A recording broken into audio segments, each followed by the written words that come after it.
사상 최강 고구려의 비밀 계마무사. 말에 찰갑을 입히다. 전쟁에서 승리하기 위해서는 여러 가지 요건이 있어야 하지만 일반적으로 탁월한 지도자와 우수한 장병들이 있어야 한다는 데는 이론의 여지가 없다. 아무리 많은 부하와 좋은 무기를 가지고 있더라도 효율적인 작전을 구사하지 못하면 패배한다. 반대로 병력의 수에서는 비록 열세이지만 장병들의 사기가 드높고 지도자가 유효적절한 작전을 구사한다면 전쟁에서 승리할 수밖에 없다. 그렇다면 직접 전투에 임하는 장병들의 사기를 높이는 방법은 무엇인가? 너무나 당연한 이야기이지만 장병들에게 아무리 어려운 전투라도 패배하지 않는다는 신념과 자신이 죽지 않는다는 믿음을 심어주는 것이다. 자신이 벌인 전투는 반드시 이기며 절대 죽지 않는다는 것을 알면 장병들의 사기는 올라간다. 이러한 믿음을 장병들에게 줄 수 있는 가장 쉬운 방법은 적보다 더 좋은 무기를 지니게 하는 것이다. 그러므로 고대의 전투에서는 장병들에게 질 좋은 갑옷, 방패, 칼, 창, 활 등 첨단 무기를 지급하는 것이 급선무였다. 우리나라 사람들이 고구려에 대해 강한 매력을 갖는 것은 바로 현재 중국의 광대한 영토를 한국인으로 구성된 강한 군대로 마음껏 뛰어다녔다는 데 있다고 볼 수 있다. 현재의 중국 지도를 보아 중국의 수도 북경 지역 인근까지 고구려가 진출하였다는 사실은 한민족으로 깊은 자부심을 느끼게 해주기에 충분하다. 그러나 고구려가 중국을 호령하면서 사상 최대의 강대국이 될 수 있었던 요인은 고구려인들의 강인한 개척 정신에도 있지만 동시대의 다른 나라에 비추어 최첨단 무기로 무장했기 때문이기도 하다. 탱크와 같은 계마무사. 고구려의 주력 부대는 계마무사로 구성되어 있었다. 계마란 기병이 타는 말에 갑옷을 입힌 것을 말하며 계마에 탄 중무장한 기병을 계마무사라고 불렀다. 오늘날 계마무사라는 단어에 익숙하지 않지만 함경도에 있는 계마고원이 고구려의 계마무사들이 말 달리던 곳이라는 점에서 유래한 지명이라는 점을 고려하면 계마무사라는 단어가 과거에 우리 민족에게 익숙한 단어였음을 짐작할 수 있다. 기병이 아무리 용맹하더라도 말이 부상당한다면 전투력이 저하될 수밖에 없으므로 말의 안전은 기병 못지않게 중요하다. 그러므로 고구려 기병의 경우에는 말까지 찰갑옷으로 무장시켰다. 계마무사의 주무기는 창이다. 이 창은 보병의 창보다 길고 무겁다. 기병용 창을 삭이라 한다. 중국식 삭은 보통 4m 정도인데 반하여 고구려군의 삭은 평균 길이 5.4m의 무게는 6에서 9kg 정도였다.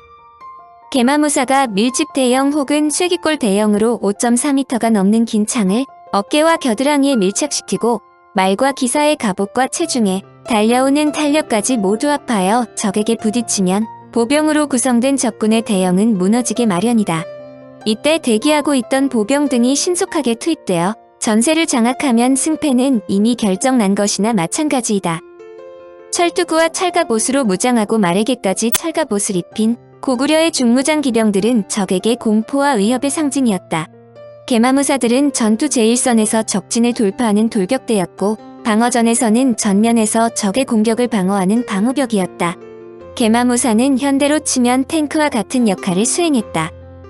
계마무사들은 적의 활 공격은 물론 웬만한 창으로도 피해를 입지 않았으므로 고구려군은 백전백승할 수 있었다. 고국원왕의 무덤이나 덕흥리 벽화무덤에 있는 고구려의 고분벽화를 보면 행렬도의 왕과 귀족의 수레 제일 근처에 계마무사들이 열을 지어 행진하고 있다. 이는 전투시나 행군시 계마무사들이 항상 전면에 나섰다는 것을 알 수 있다. 242년 고구려의 동천왕은 철기병, 즉 계마무사 5,000명을 동원하여 중국 삼국시대의 위나라를 공격하여 승리했다. 서양에서 계마는 13세기에야 나타난다. 1221년 페르시아의 우르겐지에서 몽고족과 전투를 벌였는데 이때 다량의 계마가 출현했다. 이로 미루어 고구려의 계마가 얼마나 빠른 시기에 도입되었는가를 알 수 있다.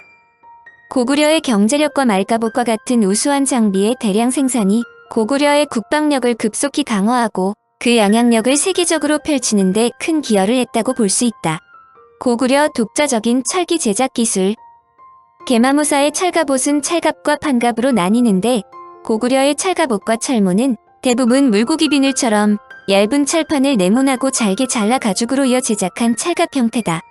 반면에 경주와 가야의 땅에서 발견되는 찰갑옷은 대체로 너른 철판을 이용한 상체 보호용 판갑 형태다. 투고, 못 가리게 손목과 발목까지 내려덮은 갑옷을 입으면 노출되는 부위는 얼굴과 손뿐이다. 발에도 강철 스파이크가 달린 신발을 신는다. 철투구와 찰갑옷을 입은 무사를 태우는 고구려에 많은 크게 세 부분, 즉 말의 머리에 씌우는 말투구, 말갑옷, 말장구로 나뉜다. 말투구는 말머리 부분을 보호하기 위한 것으로 통철판을 말머리 모양으로 오려서 둥그렇게 감싸 덮었다. 콧구멍 부분은 드러내거나 숨을 쉴 수 있도록 주름을 잡았고 타격을 받지 않는 부분은 그대로 두었다. 말과 사람을 위한 갑옷을 강철로 만든다는 것은 결코 간단한 문제가 아니다. 이를 위해서 개말을 만들 수 있는 철 기술과 아울러 경제력이 뒷받침되어야 한다. 고구려에서 다른 나라보다 먼저 철기가 발달한 것은 고구려에서 질 좋은 철광석이 많이 생산되는 데다가 고조선으로부터 뛰어난 재련 기술을 이어받은 뒤에 그 기술을 한층 더 발전시켰기 때문이다. 세계적으로 볼 때 기원전 25세기경 현재 이라크의 메소포타미아 지역에서 발달했던 수메르에서 철기를 만들었으며 이란 팔레스티나 등지에서는 기원전 1200에서 1000년경에 연철을 열처리하여 강철을 만들었다는 것이 정설이다. 고대 유럽에서 생산된 철기는 전부 연철이고 주철은 그보다 늦어 14세기경 독일의 라인 지방에서 처음 대량으로 생산되었다. 강철은 선철의 경우 보다 높은 온도 즉 보통 1500도 이상에서 가열하여 탄소와 그 밖의 원소들을 연소시키는 방법을 사용한다. 강철을 만드는 비법은 철의 용융점이 1539도이므로 재련로 안의 온도를 1500도 이상 올려야 한다. 중국에서의 철기 사용은 기원전 1100년경이지만 기원전 7세기인 춘추 전국시대에 비로소 주철의 주조에 성공했는데 중국 전국시대의 유적지 가운데 철기가 출토된 20여 군데 지방은 대부분 고조선 영역이다. 이것은 이들 유물이 중국인에 의해 만들어진 것이 아니라 그 지역에 살고 있던 고조선인들에 의해 독자적으로 개발되었다고 믿는 것이 자연스러운 추론이다. 즉, 중국과 완전히 다른 청동 기술을 발전시킨 고조선에서 철기도 독자적으로 발전시켰다는 뜻이다. 놀라운 것은 그 당시에 이미 세계 어느 나라도 갖지 못한 첨단 기술인 강철을 주조하는 기술까지 보유하고 있었다. 평양의 강동군 송성리 1호 석관 무덤에서 나온 쇠로 된 거울에 대한 연구 결과인데 직경 15cm, 두께 0.5cm 되는 이 둥근 거울은 앞면이 매끈하고 뒷면에 한 개의 꼭지가 붙어 있는데 절대 연도가 무려 3104년에서 플러스 마이너스 179년 전으로 거슬러 올라갔다. 탄소 함량이 낮은 강철은 용광로에서 선철과 산화제를 작용시켜 얻는다. 쇠거울의 화학 조성은 탄소가 0.06%, 규소 0.18%, 유황이 0.01%로 저탄소강이다. 더구나 탄소가 적은 저탄소강임에도 불구하고 굵기가 연철보다 세고 유황도 매우 적은 양이다. 일반적으로 탄소 함유량이 1.0% 미만인 저탄소강은 온도가 적어도 1500도 이상 되는 용광로에서 직접 얻지 않으면 안 된다. 그러므로 쇠거울은 연철이나 선철을 두드려 만든 것이 아니고 용광로에서 직접 얻은 쇳물로 주조했다는 것이다. 증거는 그뿐이 아니다. 평양시 강동군 항목리에서 출토된 쇠줄칼은 기원전 7세기경의 탄소 공구강으로 겉면에 격자 문양이 나 있어 줄칼 형태를 모두 갖추고 있다. 재질은 탄소가 약 1.0%, 규소 0.15%, 유황 0.0007%였는데 줄칼에 단접부가 없고 높은 온도에서만 형성되는 조직을 갖고 있었다. 고고학사에 의하면 강철은 아르메니아 지역의 히타이트족이 기원전 2000년경에 개발한 것으로 인정하고 있다. 하지만 그들은 강철을 용광로에서 직접 얻은 것이 아니라 연철의 표면을 침탄법으로 열처리하여 강철로 변화시킨 질이 낮은 것이다. 이 기술도 히타이트족이 계속 주조법을 독점하다가 그들이 멸망하자 여러 지방으로 퍼져나가 강철이 태어난 지 거의 10세기가 지난 기원전 12에서 10세기가 되어서야 이란, 팔레스티나, 메소포타미아와 지중해 동부에서 강철이 등장한다. 한민족이 생산한 강철이 주목받는 이유는 간단하다. 당시에는 서아시아에서도 강철이 생산되기는 했지만 저급품이었다. 그런데 한민족이 생산한 강철은 고운의 용광로에서 직접 얻은 질 좋은 것으로 세계 어느 나라에서도 확보하지 못한 기술이었다. 그 연대도 무려 기원전 12세기로 거슬러 올라간다. 고조선 지역에서 발견되는 강철을 분석한 학자들은 고조선 장인들이 재련로 안의 온도를 적어도 1400도 정도로 유지한 상태에서 철을 14에서 16시간 정도 녹여냄으로써 질 좋은 강철을 생산할 수 있었다고 말한다. 고조선 장인들이 이와 같은 철을 생산할 수 있었던 것은 제련로의 완벽한 설계, 연료와 탄소 공급원으로서의 수체 사용, 효율적인 송풍관 등 덕분이다. 한민족이 건설한 두 번째 국가로 추정되는 부여의 경우도 철기 생산에 있어서는 선진국이었다. 고조선과 부여의 제철 기술이 고구려로 전승되어 각종 장비를 질 좋은 철로 만들었다는 것은 자연스러운 추론으로 고구려는 다양한 제강법을 사용하여 각 제품에 알맞은 철기를 제작했다. 한마디로 고구려 독자의 철강 기법으로 여러 가지 철기를 만들었다. 고구려 동천왕이 계마무사 5,000명을 동원했다는 것이 얼마나 대단한지는 그들을 무장시키기 위한 철의 양을 보아도 알 수 있다.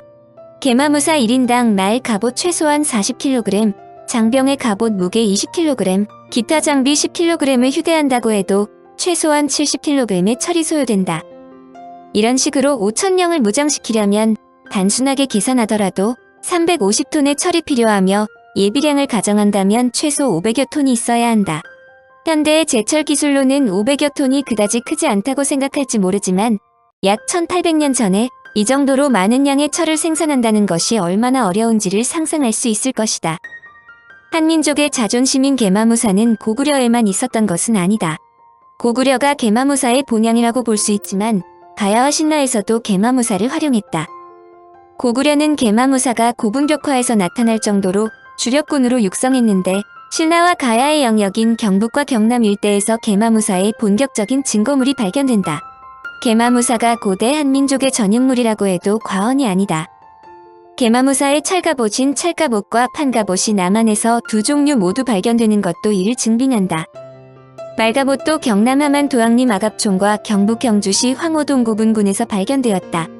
신라 지역인 황호동에서 고구려 계마무사를 상징하는 찰갑옷이 발견되었는데 이는 신라가 적극적으로 고구려의 계마무사 전술을 활용한 것으로 생각한다.